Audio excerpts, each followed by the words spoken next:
नमस्ते, good evening.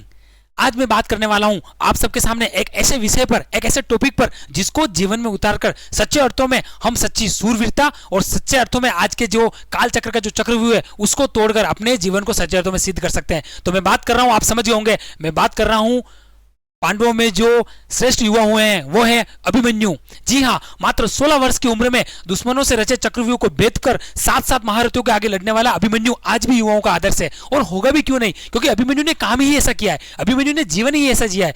उस अभिमन्यु ने, जिससे पता था कि मौत सामने है, चक्रव्यूह से बाहर निकलना नहीं आता है, फिर भी ऐसा क्षत्रिय धर्म का पालन करने वाला युवान अपनी मां सुभद्रा और पत्नी उत्तरा को समझाकर युद्ध भूमि में कूद पड़ता है और सच्चे अर्थों में सूरवीरता के साथ लड़ता हुआ वीर गति को प्राप्त होता है। लेकिन एक मिनट के लिए भी यूं नहीं सोचता है कि जिस चक्रव्यूह से मुझे बाहर निकलना नहीं आता है तो उस चक्रव्यूह में मैं जाऊं या नहीं।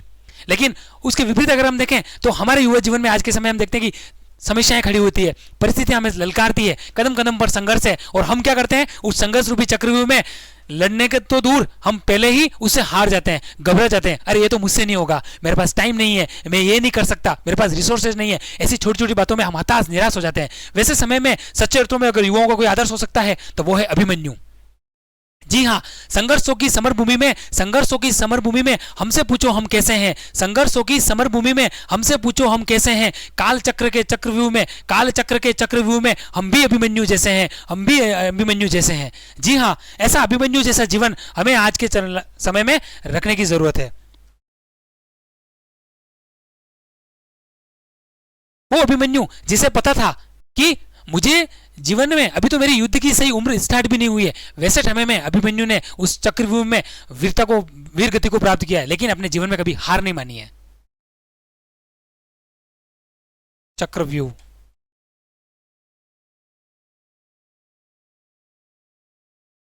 तो अभिमन्यु के जीवन से हम क्या सीख सकते हैं कि किस प्रकार से अपने जीवन में एक ऐसा दृढ़ साहस, ऐसी हिम्मत, ऐसा सूरवीरता हम पैदा करें कि संघर्षों के सामने हम डट के उसका मुकाबला कर सके, संघर्षों से हारे नहीं बल्कि उससे लड़े।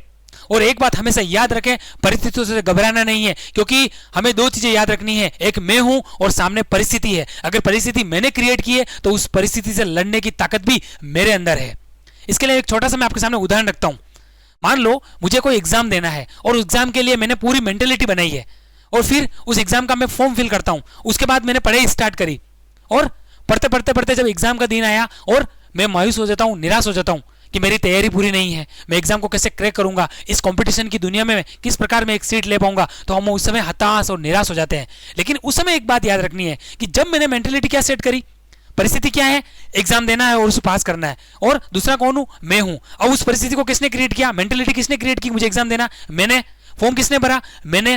तैयारी किसने की, मैंने। तो जिस परिस्थिति को मैंने क्रिएट किया है तो वो परिस्थिति तो मेरे से छोटी हुई और मैं ऊपर हुआ, तो फिर परिस्थिति मेरे ऊपर हावी कैसे होती है कि हम हताश और निराश हो जाते हैं। हमें उस परिस्थिति से लड़ना है। यहां पर दो चीजें हमें विशेष याद रखनी है, एक तो है परिस्थिति और दूसरा हूं मैं। एक तो हो गया मैं और दूसरा कौन हो गया, परिस्थिति। तो यहां पर यह ध्यान रखना है कि मैं बड़ा हूं और जिस परिस्थिति को मैंने क्रिएट किया है तो उस परिस्थिति से लड़ने की ताकत भी मेरे अंदर है। इस तरीके का वजूद अगर हम रखेंगे तो सच्चे अर्थों में जिस तरीके से सूरवीरता के साथ अभिमन्यु ने चक्रव्यूह के मैदान में युद्ध किया था, वैसे ही सूरवीरता के साथ हम आज के जीवन रूपी संग्राम में लड़ सकते हैं। तो अभिमन्यु के जीवन से हम सबसे बड़ी बात उठा सकते हैं, वो है सूरवीरता। दूसरे हम अभिमन्यु के जीवन से बात उठाएं तो वो है हिम्मत। चाहे सामने कितनी भी विपरीत परिस्थितियां हो, चाहे कितना भी बड़ा जीवन संग्राम के अंदर युद्ध हो, चाहे कितना भी बड़ा संघर्ष हो, लेकिन उस संघर्ष से लड़ने की ताकत मेरे अंदर है और उस ताकत के बल पर मैं पूरी दुनिया से जीत सकता हूं। ऐसी वृत्ति खड़ी करने की अगर सच्चे अर्थों में युवानी है तो वो हम अभिमन्यु के जीवन से सीख सकते हैं। और उसके बाद हम सच्चे अर्थों में अभिमन्यु के जीवन से उठाएं तो वो है कर्तव्यपरायणता।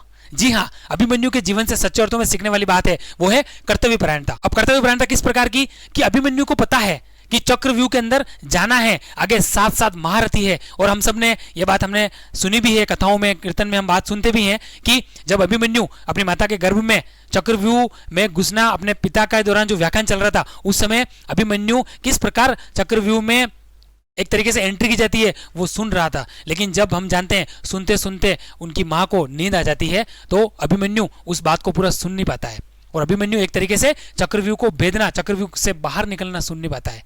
फिर भी जब कर्तव्य परायणता की बात आती है तो अपना क्षत्रिय धर्म निभाने के लिए अभिमन्यु चक्रव्यूह के मैदान में घुस जाता है और लड़ते लड़ते वीर गति को प्राप्त करता है। और हम सब जानते हैं हमारे जीवन में भी बहुत सारे कर्तव्य होते हैं।